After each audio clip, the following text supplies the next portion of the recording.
Salut les gars, je sais pas si on me voit bien là. Vous verrez une différence entre le début de cette vidéo et la fin, parce que toute la première partie de la vidéo ne s'enregistre pas. Alors je le fais avec la GoPro et l'autre partie elle sera avec mon téléphone. Donc cette vidéo, vous m'avez demandé par Messenger, sur Instagram, tout ça, qu'est-ce que j'ai eu comme moto. Donc je vais y répondre facilement et comment je suis venu au motocross. Donc je suis venu au motocross tout petit, on va dire qu'à l'âge de 5 ans, mon père a déménagé, il était pâtissier et il avait toujours la bougeotte. Et donc moi je suis né à Aix-en-Provence, dans les Bouches-du-Rhône. Et donc mon père, je devais avoir 5 ans, est parti, on a déménagé.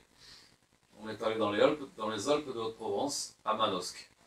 Et Manosque, vous connaissez Manosque, c'est la ville de Jean-Michel Bayle et de son frère, et aussi de Alain Prieur.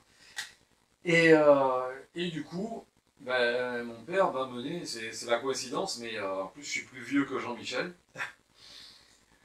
parce que je suis né en 65. Et donc il m'a mené sur les bords de la Durance, sur la base d'entraînement, donc le terrain d'entraînement d'Alain Prieur. Et donc j'adorais voir les cascades et tout, j'aimais, quand on est gamin, on aime les voitures et tout, on joue aux autotamponneuses et tout, enfin, bref. Voilà. Et donc il m'a emmené le voir, pas tous les dimanches, mais très souvent. Et, ça m'a beaucoup plu. Et après, quand j'allais faire aussi, ma mère m'a emmené avec elle faire les courses dans les supermarchés, et puis bah, je revenais toujours avec une petite voiture, une petite moto, et à une époque, ils faisaient des petites motos de cross en miniature. Et je lui faisais acheter ça, elle voulait pas, et puis bon, j'avais quand même réussi à en avoir deux. Et un petit peu plus tard, donc on quitte Manosque, on descend dans le Var, au bord de la mer, au Lavandou. Et, euh, et au Lavandou, donc j'étais un petit peu plus vieux, c'était l'époque, pour ceux qui ont mon âge, qui ont connu les Big Jim, les Action Joe, tout ça. Et il y avait Big Jim, là, ils avaient sorti donc la Honda Elsinore, vous savez, avec la grise, avec la bande verte, tout ça, ben, la Elsinore 250, avec le pilote. Et donc j'avais acheté ça, c'est con que je l'ai plus parce que ça aurait été un sacré souvenir. Et en même temps, j'habitais dans des immeubles, et en bas de l'immeuble, il y avait une épicerie, et la mère, l'épicière, elle avait un fils qui faisait du motocross. Et il avait, de mémoire, je me rappelle, son moto, elle était jaune. Alors, est-ce que c'était une YZ à l'époque qui était jaune, ou est-ce que c'était une RM ou une TS? Je sais pas. Je me rappelle plus. Et je pense quand même que ça doit être une 125 RM, mais bon, c'était en 75, est-ce que les RM, elles étaient déjà... Ouais, remarque que les RM, elles étaient déjà arrivées. Non, c'était pas en 60. Ouais, en 75, c'était... Ouais, j'avais 10 ans à peu près, ouais, c'est ça. Ouais, donc ça devait être une RM. Et donc, bah, il a préparé dans son garage, il roulait sur le parking de la cité, tout ça. Enfin, bon, on était comme des fous. Et puis moi, la seule chose que j'avais, c'était un vélo de cross où j'avais mis le guidon comme ça, et je faisais du cross avec, quoi. Mon père est devenu fou parce que j'arrêtais pas de plier les roues, de casser les cadres. Donc il m'a rafistolé ça comme il pouvait.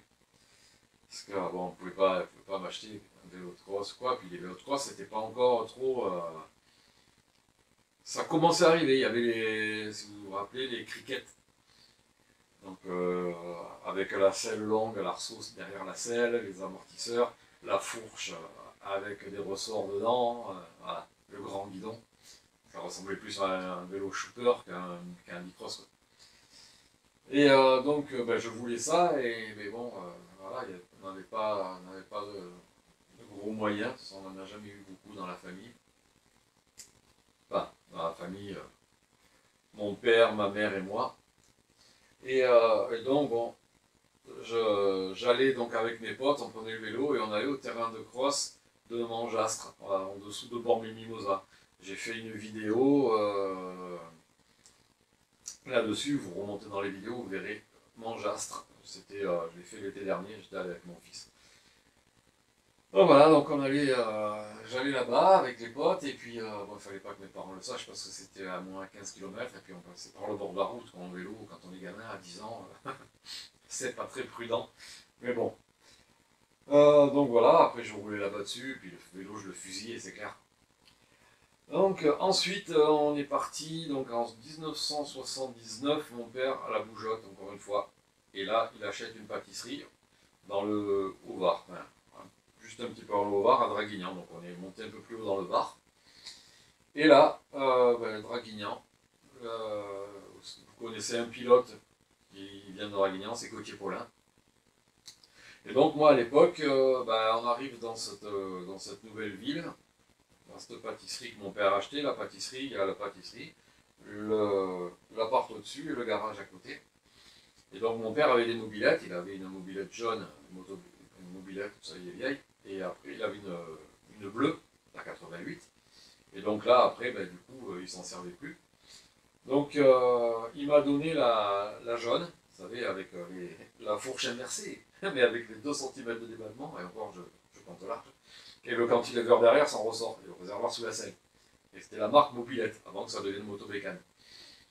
Donc celle-là, j'allais à l'école avec, et puis je l'ai monté cross, pour faire du cross avec, donc des pneus à tétine, le pot détente sur le côté, je l'avais repeinte en rouge, j'avais mis la plaque cross au-dessus avec le guidon cross, avec le phare en dessous, puisque j'allais à l'école avec, puis après j'allais faire du cross avec. Et après, j'avais transformé, il m'avait donné après plus tard un petit peu la bleue, que j'avais également transformée, on va dire en mode cross enduro, quoi. Mais en même temps, il y avait donc un terrain de cross à 8 km au-dessus du village. Et là, par contre, moi j'avais les voisins.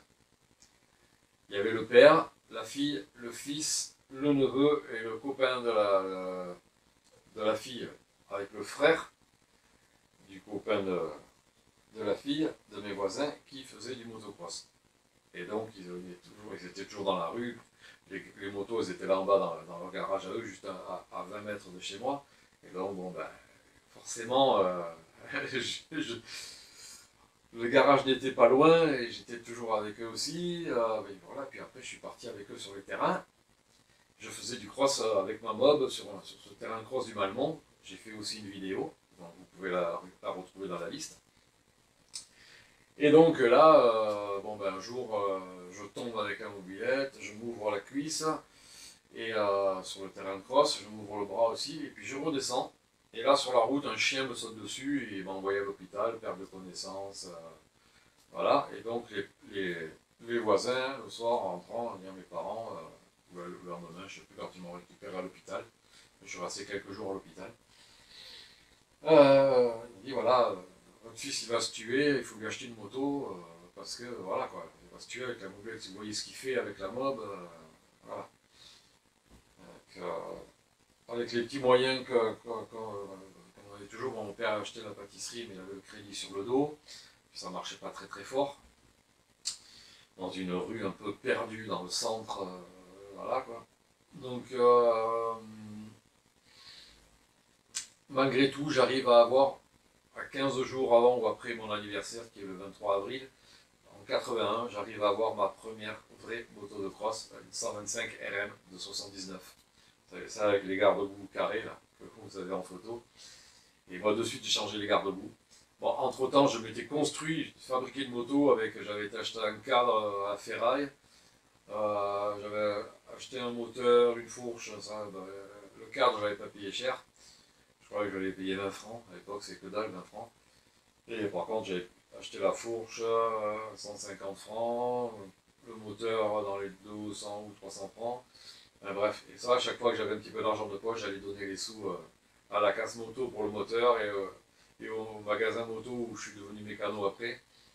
Ils me laissaient, donc je leur laissais des sous, puis donc, ils me mettent ça de côté.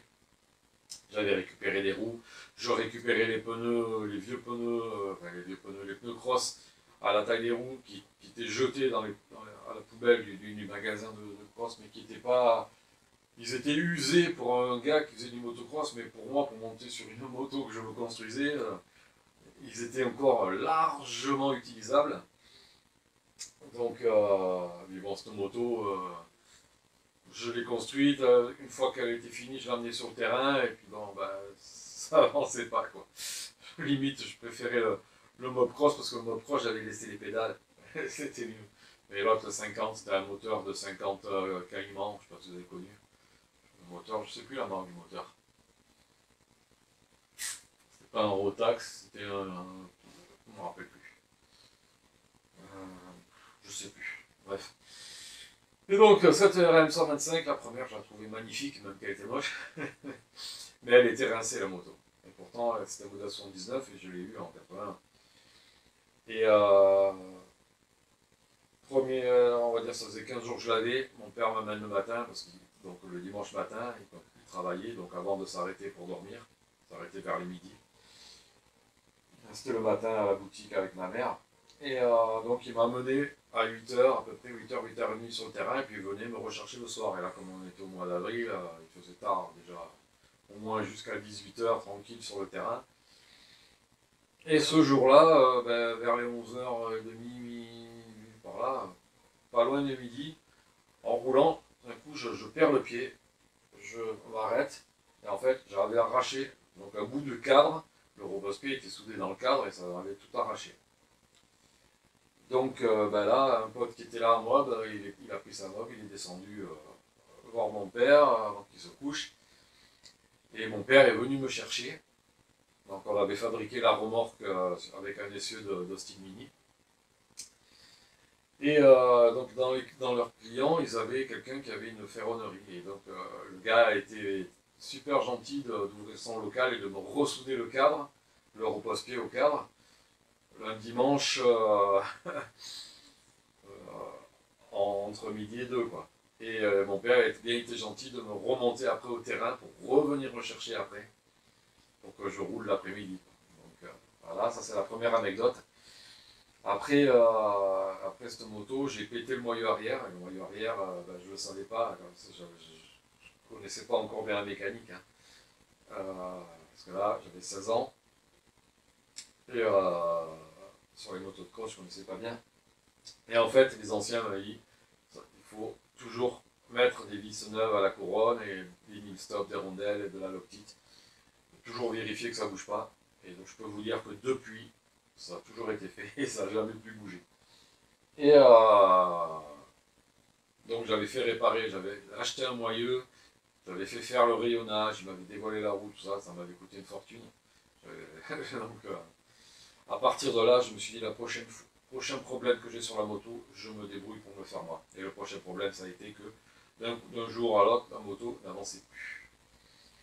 Et donc là, les anciens me disent, là tu ouvres le carter d'allumage et tu vois ce qui se passe. Donc j'ouvre le carter d'allumage, déjà je vois de l'huile. Donc je me dis, l'inspi, le vilo, mort. Et en prenant le rotor, il bougeait dans tous les sens, mais il y avait peut-être, il y avait au moins 5 mm de jeu partout. Donc c'est bon, les roulements étaient HS. Donc là, qu'est-ce qu'on fait? Avec mon père, on achète la revue technique. Et bon, on commence, on démonte le moteur, tout ça, et on s'y met. Hein. Et donc, en démontant, je vois que le piston, il nageait dans le cylindre, il y avait un jeu pas possible. Donc, il y avait une entreprise de réalisage dans ma ville, donc du coup, j'ai amené le cylindre avec le piston. Ils m'ont fait le réalisage, donc ils m'avaient monté un Wiseco. Donc j'étais réalisé en première cote, donc du coup c'était bien, il y avait encore de la marge. Et j'ai acheté les roulements de vélo et je me suis mis dans une entreprise de fourniture automobile, un peu, on va dire comme si on achète aujourd'hui chez un de trois roulements. Voilà.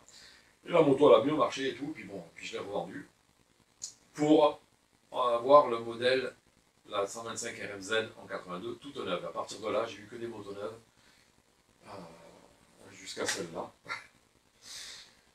Donc 82, 125 RMZ, en 80, je la trouvais horrible cette moto quand elle est arrivée, on voyait plus les amortisseurs, on voyait plus le gros moteur, vous savez, le cylindre à culasse qui était énorme comme ça. Il n'y avait plus ça, il y avait un gros machin de plastique jaune sous le guidon, enfin sous le réservoir. Elle était pas belle. enfin je l'aimais pas du tout. Et un jour, des gars, ils arrivent avec deux RMX neuves, et là, il me dit, tu veux l'essayer? Bon, bah, oui, je vais l'essayer. Dans mes coups de gaz, je me suis mis en I comme ça, alors, tu con le truc comme il marche. Et j'ai fait quelques tours de terrain, et puis j'ai été conquis, je suis tombé amoureux de cette moto. Et donc du coup, après, j'ai commandé le modèle 82. J'ai gardé un petit peu la 79, hein, voilà, j'ai économisé, j'ai travaillé l'été, j'ai fait des petits jobs à droite à gauche, je faisais je réparais des vélos, des mobs et tout, je faisais 4 sous, quoi, et à chaque fois j'allais donner des sous au magasin où j'ai travaillé plus tard. J'avais la moto dans la boutique, elle avait marqué vendu dessus, et tous les jours j'y allais, tous les jours je montais dessus, je rêvais qu'elle soit dans mon garage, quoi, que je puisse rouler avec. Et le jour où ça a été fait, ben voilà, j'étais super heureux. Donc, une super moto, hein, il ne m'est jamais rien arrivé avec, un joint speed de fourche. Et cette moto, c'est la première que j'ai modifiée en suspension. Un kit fourche Simons dans la fourche, donc tout un ensemble Simons à l'intérieur. À l'arrière, des biellettes réglables en alu, qui n'étaient pas avant, hein. C'était deux barres en acier de merde. À l'intérieur, un nouveau piston avec des clapets, tout ça. Et ça, tout ça, j'avais fait venir des US, parce que j'avais quelqu'un qui m'a envoyé des bouquins de là-bas. Donc un pote qui était parti vivre là-bas et qui m'a envoyé des bouquins. C'est là que j'ai appris qu'on pouvait modifier les suspensions. C'était pas encore la mode, on parlait pas encore de préparation comme on parle aujourd'hui, quoi. Et donc voilà, dans cette moto, après je suis passé en 4. J'ai gardé toujours mes motos 2 ans, sauf exception. Les exceptions, vous allez les voir après. Donc 84, 125 RME, la dérivée de la moto de 83 qu'avait Michele Rinaldi et Eric Geburs. Il y a eu un Grand Prix 125 à Vitrolles dans les Bouches-du-Rhône. Et cette moto, quand je l'ai vue, je dis, il m'en faut une. Donc, je l'ai vendue ma RMZ. Ouais, je l'ai vendue celle-là, par mes propres moyens, comme le modèle 79. Et je pars sur une RME. Et là, pas de souci particulier avec cette moto, hein. Franchement, elle marchait très bien. Pas de problème. Juste, c'est avec cette moto, donc en 84, j'attaque. J'ai dit, bon allez, je m'inscris dans la Ligue de Provence en 125. Première course, 20 à Brin, avec Bouches-du-Rhône, pour ceux qui connaissent. C'était. Ouais, je ne vais pas dire que j'ai commencé par le plus simple. Et je me rappelle que sur une des manches, je ne sais plus si c'est la première ou la deuxième, je tombe sur le saut juste avant la ligne droite de l'arrivée. Et là, je me tords le guidon en 8 et je relève la moto. Et un peu comme dans Rasta Rocket, quand ils partent avec le bob, ben, je tire la moto je la mets droite et je la pousse avec le guidon comme ça jusqu'au drapeau à damier. Je voulais vraiment finir ma première course. Donc je me souviens pas si j'ai fait une autre manche ou quoi. Si j'ai fait la deuxième manche, c'est que je suis tombé à la deuxième manche, parce que j'avais pas de guidon de rechange, donc si je suis tombé à la première manche, j'ai pas fait la deuxième. Donc c'est à partir de là que il me semble que c'est sur cette moto que j'ai monté mon premier guidon rental. Et après, j'ai plus jamais cassé un guidon. Quand je tombais, je dévissais la barre, il se remettait tout seul, je remisais. Et ce guidon, mon premier guidon rental, il m'a fait 3 motos. Donc après la RM, là, donc 2 saisons de ligue avec. Et on arrive, parce que 2 saisons de ligue, enfin, une saison, pas de saison de ligue, puisque je l'avais eu en octobre 83, je l'ai acheté septembre-octobre. J'ai fait les premiers entraînements jusqu'à l'ouverture de la saison de ligue, et après j'ai fait le début, enfin toute l'année 84 de ligue et le début 85 en 125. Et là, on arrive en avril-mai, en mai je crois, enfin, voilà, dans cette période-là. Et je veux passer en 250 parce qu'il y a la 250 CR 85, elle est magnifique. Donc ma moto, elle n'en peut plus. Et là, je ne voulais pas la vendre à quelqu'un, j'ai dit il faut que ce soit un garage qui me la reprenne. Donc je vais au garage Honda, pas très loin de chez moi, dans Draguignan. Le gars, il vient voir la moto et tout, il dit bon, bah ouais, je la reprends pour prendre une demi-CR. On regarde et tout, puis il appelle, il y a un problème. Plus de 250 CR 85 en Europe, donc pas en France, pas en Belgique. J'envoie un message à Zimmerman, il n'y en avait pas, il n'y en avait plus. Et donc il me dit par contre, pour 1000 francs de plus, il y a le 500 CR. 1000 francs aujourd'hui, c'est que dalle, c'est 150 euros. À l'époque, ça faisait presque la moitié de mon salaire. Et donc je ressors, et je suis tout dépité, je regarde ma moto, je réfléchis 5 minutes et je suis rentré signer le bon de commande. Et une semaine après, j'ai eu la 500 CR. Donc la 500 CR, fabuleuse. Le seul problème, c'était que j'arrivais pas à la démarrer. Et que c'était trop violent pour moi, parce qu'en fait, je sortais depuis mes débuts en 125. 125, c'était comme ça, et à l'embrayage. Et là, piloter un 500 CR comme ça, je vous imaginez le truc, mais personne ne m'a expliqué comment piloter un 500 CR. Par contre, je suis jamais tombé avec. Et le jour du rodage, par contre, sur le terrain du Malmont, donc vous avez vu la taille des pierres, j'ai cassé la jante avant et percé le carter d'embrayage. Voilà, voilà. Donc la moto, j'ai quand même roulé avec, mais je m'emmerdais, je me faisais chier avec. Je ne pouvais pas accélérer et je ne savais pas comment utiliser ce moteur. Partie cycle a été génial, mais donc partie cycle, j'avais rien touché. J'avais rien touché. À 20 ans, je faisais 70 kg sur un 500 CR. Le premier refroidissement liquide avec le frein à disque et tout. Et j'ai eu du mal à la vendre, cette moto. C'est pas que je voulais pas m'en séparer, c'est que personne n'en voulait. Et donc en 85, la fin 85, en mois d'août, à chaque fois dans Moto Vert, Moto Crampon, ils montraient les nouveaux modèles. Et là, il y a le 125 KX, avec les deux freins à disque, avec l'arrière de cadre en alu. 125 KX 86, j'ai dit, m'en faut une. Elle est trop belle. Et du coup, j'ai toujours acheté une moto au coup de cœur. Voilà. Parce qu'on ne pouvait pas les essayer ni rien, donc c'était voilà, le coup de cœur. Je vois la moto, elle me plaît, je l'achète. Et donc me voilà à partir téléphoner à plusieurs trucs, et je téléphone sur Nice, un magasin, Motosport République, je ne sais pas s'il existe encore, j'ai encore le maillot là. Il me dit, ben voilà, il me dit, j'ai quelqu'un qui peut t'acheter la 500 CR. Ni moi je la reprends pas parce que ça va me faire perdre de l'argent, mais en la vendant, toi-même tu peux gagner un petit peu plus. Donc il a été honnête, parce qu'il aurait pu se faire des sous un peu plus. Il me dit par contre, je dis ouais, moi j'ai expliqué, la jante avant qui était ressoudée, il me dit mais c'est pas grave, il dit, parce que celui qui l'achète, il va monter des roues de route, et il va en faire une moto de supermotard pour faire des courses de côte. Donc bah, ça tombait plutôt bien. Donc le gars, il m'envoie le gars vient voir la moto, on discute, il me la prend au prix que j'avais voulu, même, enfin, que j'avais baissé, que j'avais baissé, que j'avais baissé. Voilà. Aujourd'hui, j'aurais une pépite.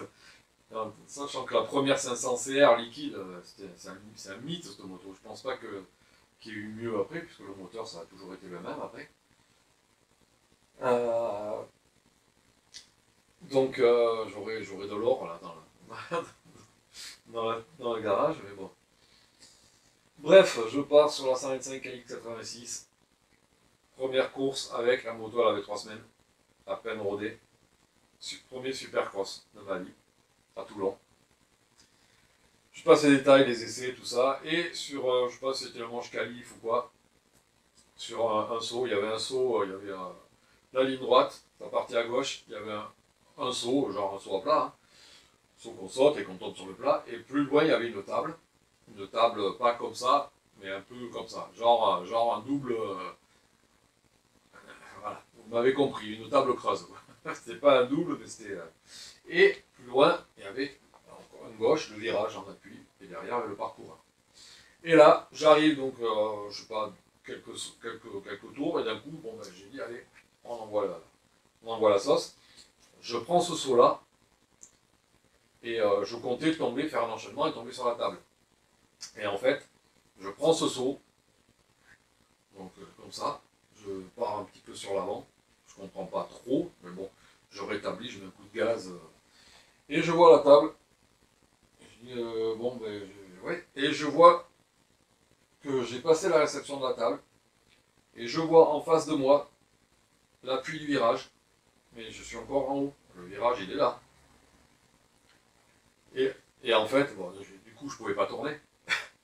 J'ai le dessous du cadre, où il y a le bouchon de vidange, qui a tapé sur l'appui du virage.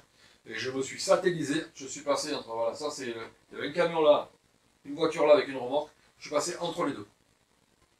Je me suis pulvérisé, j'étais rouge partout. La moto, elle a pas touché, elle a ni touché le camion, ni touché la remorque. Moi, j'ai pas touché quoi que ce soit. J'ai fait la roulade. Bon, j'avais une pizza sur les bras parce que j'ai jamais aimé les coudières ni rien. Donc voilà. La fourche, je relève la moto, la fourche, le pneu avant il touchait le garde-boue. Putain. Et, donc je mène la moto jusqu'à la remorque. Je commence à démonter. Et là, je vois que les ressorts complètement comprimés. Et à l'intérieur de la fourche, il y avait une tige en alu avec des espèces de rondelles de merde. Tout ça, en fait, cette tige s'est entortillée dans les ressorts. Les ressorts étaient ultra comprimés. Donc, la tenaille et tout, il a fallu couper ça. J'ai plus jamais remis ces tiges, hein, de toute façon. Et la fourche, elle n'a jamais aussi bien marché que comme ça. Et bon, en sortant, j'ai perdu un peu d'huile et tout. Donc, j'avais rien, j'avais de l'huile de boîte. Donc, j'avais à peu près, bon, j'ai perdu à peu près ça comme huile. Voilà, parce que je voulais absolument rouler, c'était mon premier Supercross. Je regardais les premiers Bercy à la télé et j'ai la chance d'aller sur un Supercross et je voulais rouler. Et donc à partir de là, bon ben, je répare ça. Un pote qui arrive, qui était venu avec moi, me dit, qu'est-ce qui s'est passé sur le saut? Et j'ai fait, ouais, j'ai pas compris. Et lui m'a dit, ben, parce que quand tu as pris le saut, le pneu, il est venu, la roue elle s'est collée au garde-boue, mais tu as décollé avec la roue qui est restée collée.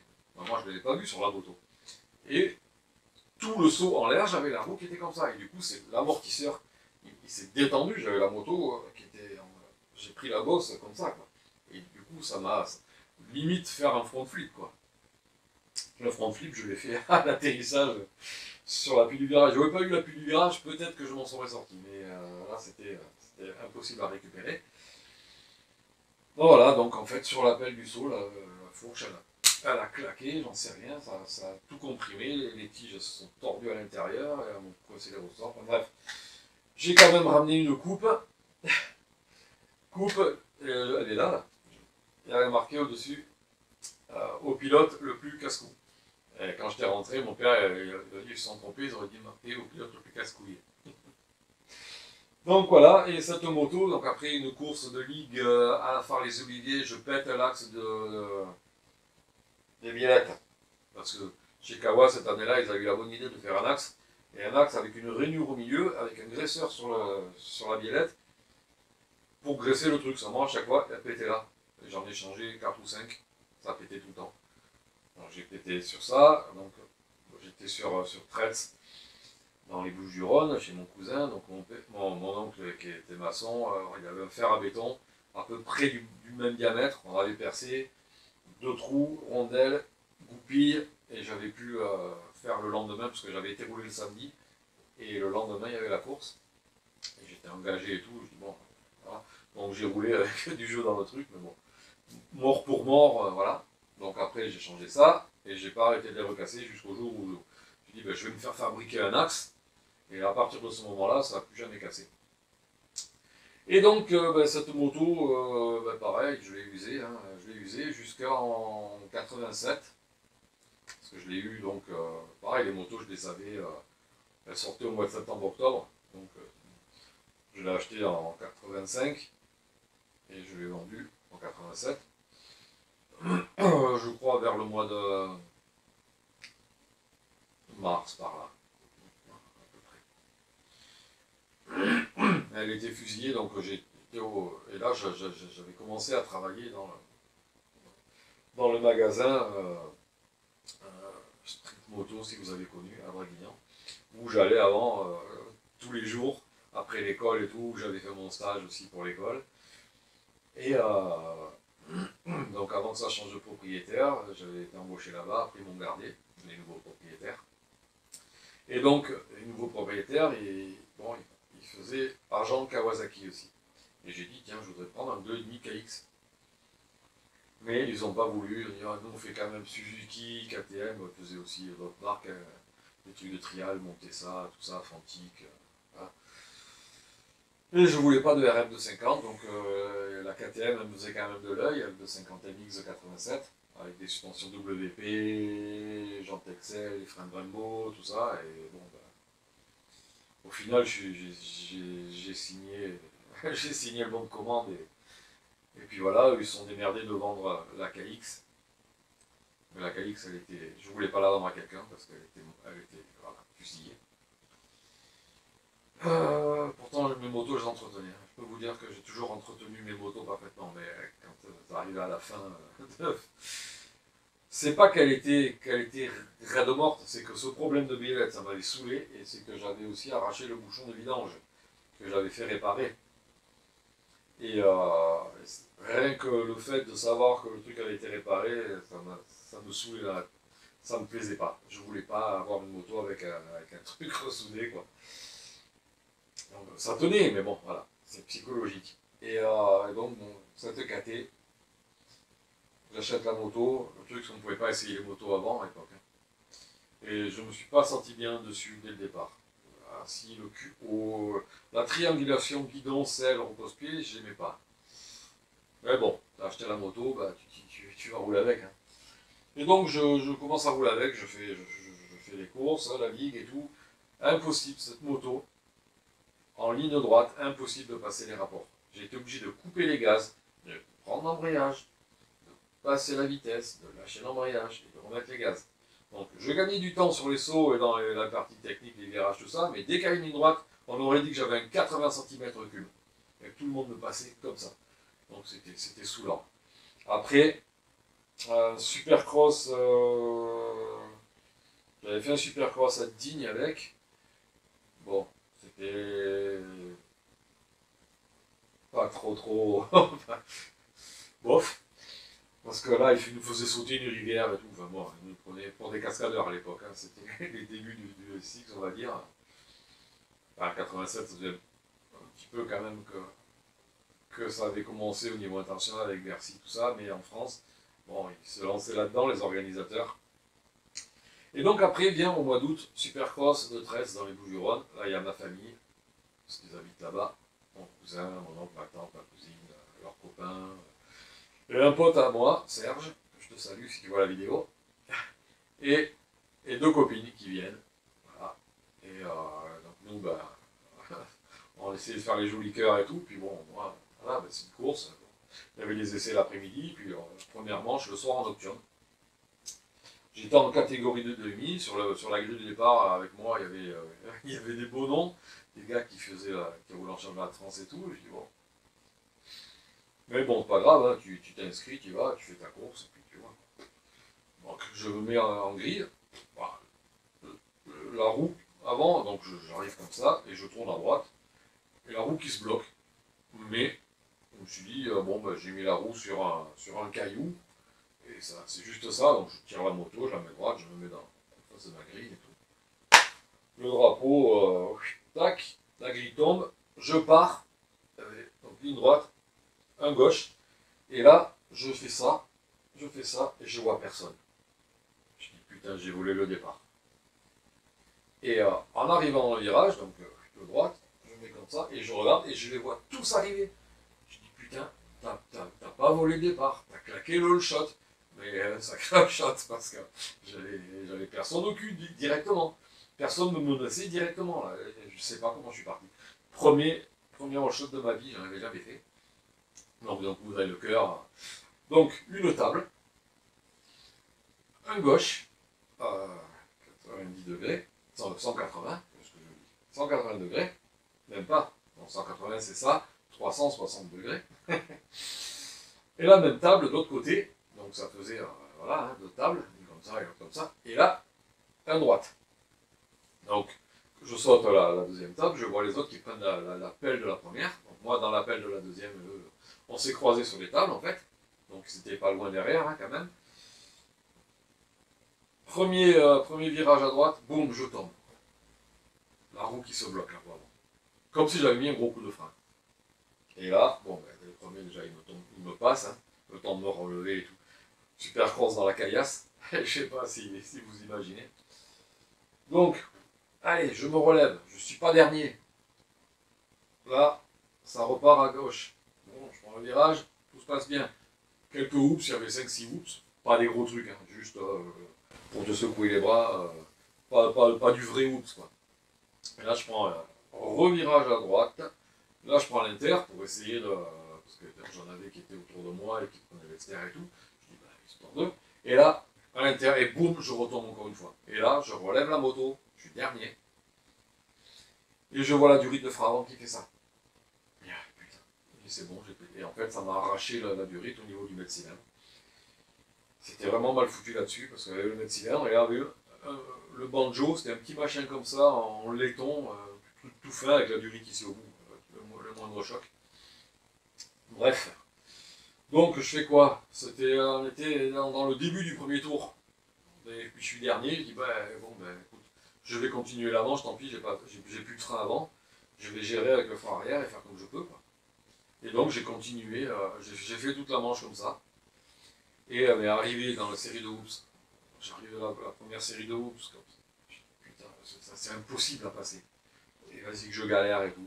Je continue, je refais le tour. Deuxième tour, j'ai dit, bah, écoute là, ce que tu fais. Donc il y avait un dôme, il y avait le speaker qui était là, il y avait des tribunes de chaque côté, et il y avait ces whoops au milieu, c'était des murs, quoi, des trucs énormes. Et là, je dis, bah écoute, de toute façon, t'arrives pas à les passer comme ça, c'est impossible. Du coup, qu'est-ce que tu fais? Et comme j'étais un petit peu taré à l'époque, ben, je dis, ben, avec l'élan que je peux avoir, de la descente du dôme et jusqu'à l'appel du truc, je m'égase et puis je saute et je vais où je tombe. Je croyais que j'allais tout passer.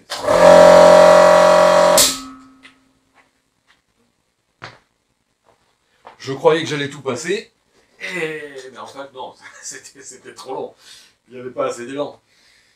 Peut-être qu'en 4 temps aujourd'hui, on pourrait le passer, mais en 2 temps à l'époque, en plus dans la caillasse, la terre, avec des cailloux, ça patinait dans tous les sens, il y avait une poussière de l'autre monde. Je ne me rappelle même pas si ça va arroser. Et donc, bon, ben, je saute, je tombe au milieu des hoops, comme, je sais pas comment je suis pas tombé, et c'est passé. Et à chaque tour, je l'ai fait. Et à chaque fois, à chaque tour que j'arrivais, le speaker, il me voyait arriver. Il commençait, je l'entendais au micro, à chauffer le public et tout. Et les gens, ils mettaient, ils gueulaient, ils faisaient comme ça. Le speaker, il m'encourageait. Alors moi, tu parles. D'être l'attraction Puisque j'étais dernier, de toute façon. J'ai rattrapé quand même des gars. J'ai rattrapé des gars. Mais voilà, j'étais l'attraction. J'aimais bien être mis en avant. Et donc, ben voilà, et j'arrive là-dedans, et vas-y, et puis ça s'est bien passé en fait. Mais la deuxième manche, je ne l'ai pas faite. Voilà. La deuxième manche, je ne l'ai pas faite. J'ai été regardé, et puis je suis rentré, quitté. Et cette moto, du coup, ça m'a saoulé. J'ai dit, j'en veux plus. J'en veux plus. Donc, au mois d'août, dans Moto Verte et Moto Crampon, toujours pareil, les nouveaux modèles qui arrivent, et là, la photo de la 250 CR88 avec le polo moil, en fait, la même que ça, hein, mais le modèle 88, le cadre rouge, les plastiques différents, le réservoir plus bas, voilà. Même moteur, quasiment même cadre, quasiment même suspension, voilà. Et là, je redécouvre une moto géniale, quoi. Et donc, en fait, je suis descendu. Je bossais encore dans ce magasin où j'étais, qui faisait Suzuki KTM, et il m'a dit non, non, j'ai dit je veux pas de KTM et je veux pas de RM. Il me la reprenait pas, la moto. De toute façon, je voulais pas. Hein.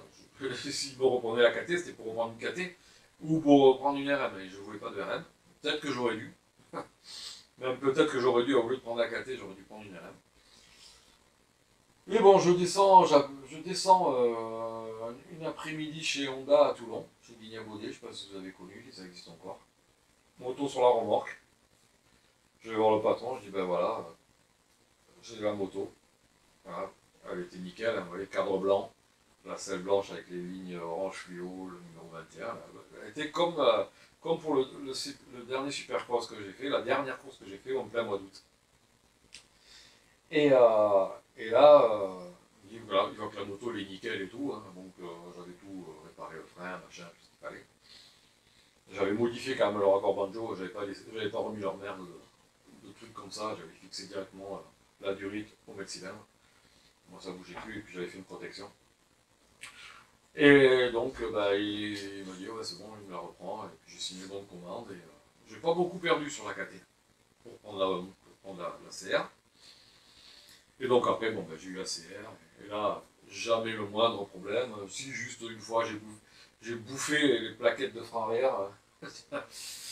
Première fois que ça m'arrivait comme ça, et d'ailleurs sur la vidéo, on va dire, ouais, ouais, mais le disque il est rongé. Ouais. Vous voyez, je montre le disque, là, je suis avec ma tenue Orange Machine, torse nu, la casquette, les lunettes aux clés. Et là, ouais, bah, le disque est rongé. Hein. Je vous mets la vidéo.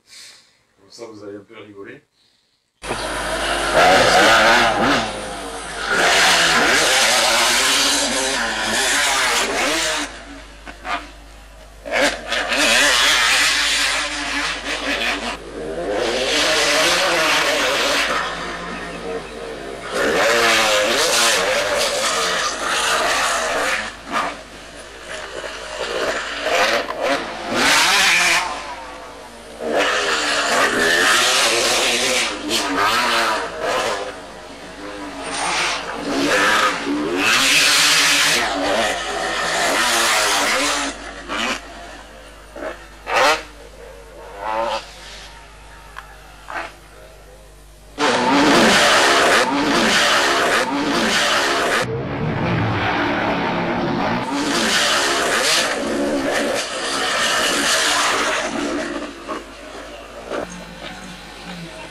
Vraiment, le disque il est rongé. Et donc voilà, super moto. Suspension, je les avais réglées, modifiées, c'était nickel. Non, franchement, pas de problème. La KT, j'avais pas eu le temps de toucher aux suspensions, parce que je n'ai pas gardé assez longtemps, et puis elle m'a saoulé dès le début cette moto. Donc j'avais juste démonté, j'avais peint le cadre en blanc, mis la selle blanche, et j'avais rien fait d'autre. Un gros mot de protège-peau, que quand je vois les photos aujourd'hui, je me dis, qu'est-ce que t'as été faire ça? C'était horrible. Mais bon, j'avais tellement peur, ce gros pot énorme qui sortait, j'avais tellement peur de le tordre. Voilà. Donc, et à partir, donc, la nana qui était venue avec nous Supercross de Trex, après ben, je suis sorti avec, et puis on part en vacances dans les Pyrénées-Orientales, à Argelès, en camping. Avec le camion, avec fait la tente sur le camion et tout. Et puis là, donc c'était pareil, c'était au mois d'août. Hein. Et je vais acheter un magazine, je vais acheter une moto verte, une moto crampon, je sais plus, de toute façon il y avait que ces deux-là. Que j'ai acheté. Et qu'est-ce que je vois? La première 125 KX avec les deux radiateurs et le cadre à lui périmétrique. Le cadre à lui. C'était la pièce qui maintenait l'amortisseur qui était en alu, mais le cadre acier périmétrique. Quand j'ai vu ça, j'ai dit, elle est magnifique. J'en veux une. J'en veux une. Je vous dis, c'est toujours marché au coup de cœur. La CR, elle avait 2 ans. Un petit peu plus. Enfin, non, ouais. Oui, enfin, septembre 87 jusqu'à octobre 90, 89. Voilà, à peu près. Donc, elle avait, ouais, on va dire 2 ans. Et donc, ben, j'avais envie de redescendre en 125 parce que j'ai toujours adoré le 125. Aujourd'hui, si je pouvais, si mon poids le permettrait, je roulerais en 125. Quoi. Mais je pense que, après celle-là, j'ai 225 à remonter. Il y en a une que je vais faire pique pour circuit réplica, si je trouve les plastiques. Et la selle. Bon, après, j'aurai pas un moteur pour circuit, hein, mais bon, il y aura le pot.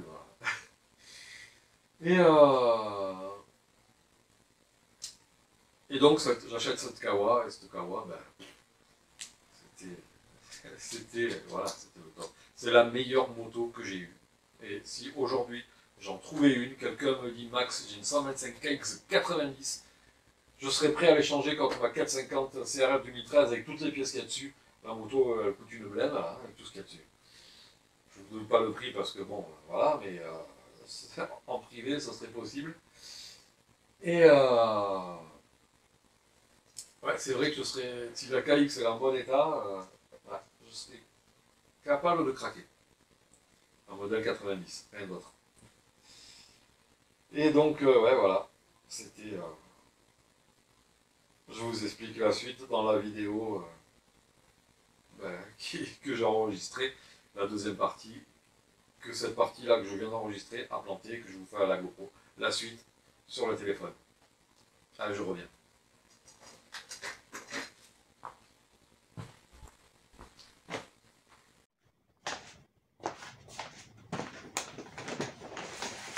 ils en avaient ouvert un autre, à peu près presque en face, on va dire à 2-3 km. Et, et là, bon, ben, l'entraînement, derrière un pote, on part comme ça. Et ce jour-là, je ne voulais pas rouler, j'avais pas envie. Quand j'ai vu l'état de la piste et tout, mais bon, ma copine m'a dit, ouais, je suis pas venu là pour rouler, pour pas rouler et tout. Enfin bref. Et je suis parti en piste avec un peu les nerfs et donc le pote, j'ai un pote qui passait la ligne droite, je rentre derrière lui, je le suis, on se fait 2 virages comme ça. Au virage, il y avait un gros virage à droite en descente. Et là, je lui fais, comme il avait pris la trace inter, je lui fais l'exter. Et donc, Alexandre, si tu m'écoutes, ben, c'est ton père. Ton père, il m'a fait un bloc pass sans le vouloir, en fait, parce que je me suis mis à l'exter, il a pris à l'inter, mais il s'est rabattu, et en fait, c'est moi qui ai voulu passer en force derrière lui, donc pour passer à l'exter hein, en force, et j'ai chopé, quand il s'est rapproché de son virage, j'ai chopé avec ma roue avant, j'ai chopé sa roue arrière. C'est pas lui qui m'a tapé dedans, c'est moi qui lui ai tapé dedans. Et ça m'a éjecté. En fait, ça m'a fait taper le guidon. Ça m'a fait tourner le guidon vers l'extérieur du virage. J'ai sauté par-dessus le virage. Et en contrebas, il y avait des rochers. Et qu'est-ce qu'on fait? Quand on tombe, on met les bras comme ça et crac. Je me suis fait les deux mains. Donc là, j'avais une méga entorse. Et là, entorse et le scaphoïde. Donc à partir de là, ben pareil, c'est reparti pour 6 mois, je sais plus combien. Donc la moto, je l'ai gardée. Et donc en 91, il arrive celle-là. 91, il sort la 2,5 CR, donc que je suis en train de remonter. Mais ma Kawa 125, elle était nickel. Avec la blessure, encore 6 mois sans rouler, 6-7 mois sans rouler, un scaphoïde c'est très long. J'ai dit bon ben je la garde, puisque de toute façon la moto est nickel. Et donc j'ai pas eu la chance à l'époque d'avoir la 250 CR de 91. Je la trouvais pareil magnifique avec sa selle zébrée, les ouïes blanches, enfin bref, c'était la moto à Jean-Michel Bayle, à Stanton, à Ricky Johnson, enfin voilà quoi, mes idoles. Et du coup, ben, quand j'ai cherché une moto, je cherchais une 91, j'ai dit il faut que je trouve une 91. Et je suis heureux de l'avoir trouvée, et puis de la retaper, et ça va être à 29. Hein. Voilà, la moto neuve que j'ai pas eu à l'époque, je vais l'avoir maintenant quoi. Donc voilà, et donc 20 ans se passent. Entre-temps, donc, parce que je pouvais plus, j'arrivais plus à tenir un guidon et tout. Donc, j'avais 2 passions.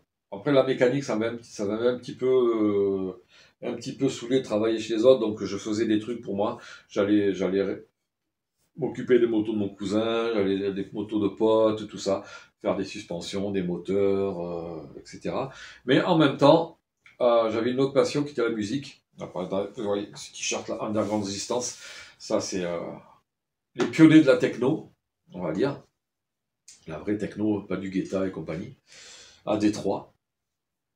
Et qui m'ont soutenu pendant un certain temps aussi par rapport au label Détroit Techno Militia, tout ça, plein. Et puis des artistes de là-bas. Puisque je me suis orienté dans la musique, donc j'ai commencé par les discothèques. Et après, ben, je suis devenu plus indépendant et que dans les soirées privées. Soirées techno, les rave parties à l'époque et tout ça. En after, en soirée au Rex, enfin plein. J'ai tourné partout, internationalement. Et donc je jouais la techno originelle, techno de Détroit, House de Chicago. Voilà. Et donc j'ai connu ma femme, on a eu un petit. Un petit, je l'ai amené sur des courses. Et puis il voyait les magazines et tout, parce que je continue à acheter Motoverne, donc Rampon, je regardais mes cassettes vidéo, des Bercy, tout ça, de l'époque, tout ce que je pouvais enregistrer, je les enregistrais. Et puis un jour, c'était à son tour de se mettre à la moto, du coup, parce qu'il a voulu en faire. Et donc du coup, un bon papa que je suis, privilégié mon fils, puisque j'avais pas les moyens de pouvoir m'acheter une moto. Déjà, lui, acheter une moto neuve, et moi, pareil, il m'a racheté une moto. Donc, je l'ai fait passer avant moi, et puis bon, on va dire, lui, ça a duré quand même un certain temps, parce que bon, on va dire que j'ai arrêté En avril 92, j'ai revendu la Kawa et j'ai repris, j'ai racheté celle-là, neuve, en février 2013. Je l'avais commandée quand même en octobre, hein, mais elle a mis longtemps à arriver. Et il y avait un pote qui m'avait prêté un 250 CR en 2011, donc j'avais acheté une tenue, j'avais pris une licence et tout, juste pour rouler 3 week-ends, ou 2 ou 3 week-ends, avec une 250 CR, parce que je ne savais pas si j'étais encore capable, parce que j'avais pris du poids et tout, puis l'âge, hein, si j'étais encore capable de tenir sur une moto de cross, de sauter, voilà. Donc je savais pas. J'ai dit, bah allez, je prends la licence, je m'achète une tenue, et puis on verra bien. Et donc en 2013, je m'y suis remis, enfin, après avoir testé avec sa moto. C'était très difficile, hein. Ces deux ou trois week-ends, c'était très difficile. Mais j'ai retrouvé le sourire, et puis bon, la 250 CR, c'était une 2001, je crois, lui, avec le gros cadre alu, enfin un truc ultra rigide. Puis le moteur, bien, j'avais plus l'habitude. Ouais, voilà, et puis ben, je m'y suis remis avec Mademoiselle 450, vu mon poids, j'ai dit il me faut un 450, parce que j'ai peur qu'un 254 temps ce soit un peu trop. Oui. Parce que pendant longtemps, le 254 temps, c'était, on va dire, des poumons, quoi. Et d'ailleurs, il comparait le 125 de temps au 254 temps. Je préférais rouler en 125 de temps qu'avec un truc prout-prout. Et bon, j'ai acheté ça. J'avais le choix, je m'étais dit soit un 250 YZ, soit la 450 CRF.